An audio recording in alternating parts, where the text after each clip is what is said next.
আসসালামু আলাইকুম। মায়ের হাতের রান্নায় আপনাদের স্বাগতম জানাচ্ছি। সুপ্রিয় দর্শক, আজকে কিন্তু খুব মজাদার একটা রেসিপি নিয়ে এসেছি। আজকে যে মজাদার রেসিপিটি নিয়ে এসেছি, এটা না দেখলে মিস করবেন। সাধারণ জিনিস দিয়ে অসাধারণ একটি রেসিপি। চলুন মূল রেসিপিতে চলে যাই।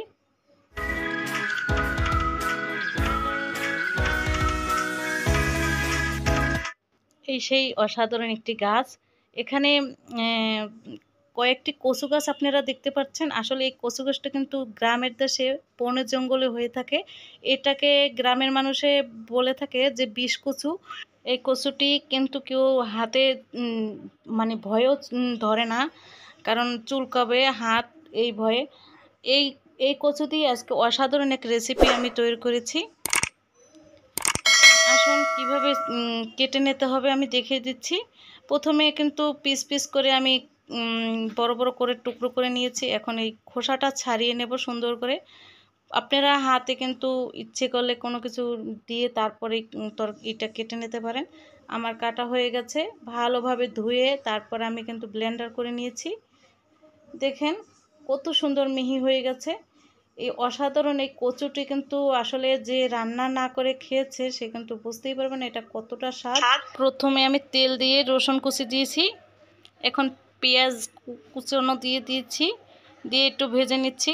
শুকনো মরিচ দিয়ে দিয়েছি কয়েকটি, সামান্য পরিমাণ পানি দিয়েছি, লবণ দিয়েছি পরিমাণ মতো, হলুদের গুঁড়ো দিয়ে দিচ্ছি হাফ চামচ, মরিচের গুঁড়ো দিয়ে দিচ্ছি 1 চামচ। এখন ভাজা জিরের গুঁড়ো দিয়ে দিচ্ছি। খুব ভালোভাবে এটাকে আমি কষিয়ে নেব। কষিয়ে নিয়ে কয়েক টুকরো আমি চিংড়ি মাছ দিয়েছি। আপনারা চিংড়ি মাছটা না দিলেও আপনাদের ইচ্ছে মতো আপনারা না দিলেও পারবেন। আর ব্লেন্ডার করা যে কচুটা সেটাই আমি দিয়ে দিচ্ছি।